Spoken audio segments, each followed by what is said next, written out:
अस्सलामुअलैकुम। आज हम आपसे भेड़िए की चंद एक ऐसी खसूसियात का जिक्र करेंगे जिनको सुनकर आप हैरान रह जाएंगे। भेड़िया दुनिया का वो वाहिद जानवर है जो किसी का भी गुलाम नहीं बनता, जबकि शेर समेत हर जानवर को गुलाम बनाया जा सकता है। भेड़िए के मुतालिक ये बात खासी दिलचस्प है कि भेड़िए में इतनी ताकत होती है और इसकी नज़रें इतनी तेज और फुर्तीली होती हैं कि वो किसी भी जिन का ताक़ुब कर सकता है और ताक़ुब करने के बाद वो उसे पलक झपकते में मार भी सकता है। भेड़िया कभी मुर्दार नहीं खाता और यही जंगल के बादशाह का तरीका है। और ना ही भेड़िया किसी दूसरी मुअन्नस पर झांकता है, यानी बाकी जानवरों से बिल्कुल मुख्तलिफ। भेड़िया अपनी माँ और बहन को शहवत की निगाह से नहीं देखता। भेड़िया अपनी शरीके हयात का इतना वफादार होता है कि उसके अलावा किसी और से ताल्लुक कायम नहीं करता। इसी तरह मुअन्निस भेड़िया भी भेड़िए के साथ वफादारी करती है। भेड़िया अपनी औलाद को पहचानता है क्योंकि उनके माँ और बाप एक ही होते हैं। भेड़िए के जोड़े में से अगर कोई मर जाए तो दूसरा मरने वाले की जगह पर कम से कम 3 माह तक खड़े होकर बतौर मातम अफसोस करता है। भेड़िए को अरबी में इब्नुल बार कहा जाता है, यानी नेक बेटा।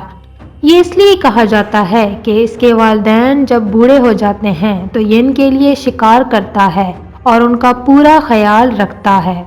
भेड़िए की बेहतरीन सिफात में बहादुरी, वफादारी, खुददारी और हुस्ने सलूक मशहूर हैं।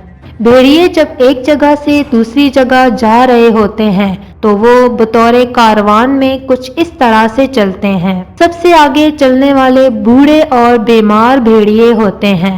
दूसरे नंबर पर 5 मुंतखब ताकतवर भेड़िए जो बूढ़े बीमार भेड़ियों के साथ बतौर इब्तिदाई तिब्बी इमदाद यानी कि फर्स्ट एड ताउन करने वाले होते हैं। इसके बाद तीसरे नंबर पर वो भेड़िए आते हैं जो बहुत ही ताकतवर होते हैं, दुश्मन के हमले का दिफा करने वाले हंगामी दस्ता चाको चौबंद भेड़िए होते हैं। दरमियान में बाकी आम भेड़िए होते हैं और सबसे आखिर में भेड़ियों का कायद होता है जो सबसे आखिर में रह के दूसरे तमाम भेड़ियों की निगरानी करता है कि कोई अपनी ड्यूटी से गाफिल तो नहीं और हर तरफ से दुश्मन का ख्याल रखता है। सबसे आखिर में भेड़ियों का जो कायद होता है उसको अलिफ कहते हैं और अलिफ का मतलब है अकेला, हजार के बराबर।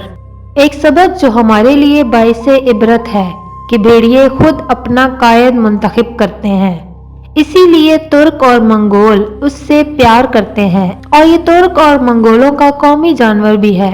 उम्मीद है कि आपको हमारी ये वीडियो पसंद आई होगी। मज़ीद ऐसी इंफॉर्मेशन हासिल करने के लिए हमारे चैनल को सब्सक्राइब कर दें।